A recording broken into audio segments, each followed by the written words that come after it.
বোতলটা অনেকেই ছিলেন, এটা একটা অকটেন বুস্টার, এনএক্স ফুয়েল নামে পরিচিত। এটা এটা আমি একসময় রেগুলারলি ইউজ করতাম, কিন্তু এখন কিন্তু আমি রেগুলারলি ইউজ করি না। কারণ কি জানেন, অনেকে বলতো যে এটা ইউজ করলে নাকি মাইলেজ অনেক বাড়ে বা আরো বিভিন্ন উপকারিতা আছে, কিন্তু আমি খুব বেশি উপকারিতা পাই নাই।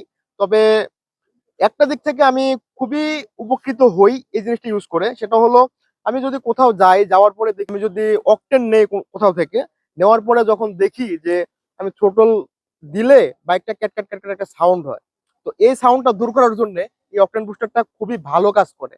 তো আমি এটা সাথে রাখি। এটা আসলে আমি আগে রেগুলারলি ইউজ করতাম, কিন্তু এখন রেগুলারলি ইউজ করি না। কারণ একটাই, হিসাব নিকাশ করে দেখলাম আসলে যে এটার দাম 50 টাকা, তো 50 টাকার অকটেন যদি আমি ধরে নেই, তাহলে এটা থেকে এটা ইউজ করার পরে যে 2-1 কিলোমিটার পার লিটারে মাইলেজ বেশি পাই, সেটা কিন্তু পোষায়া যায়। সো আমি যেই টাকার অকটেন বুস্টার ইউজ করব, সেই টাকার নর্মালি অকটেনই নিয়ে নেই এক্সট্রা।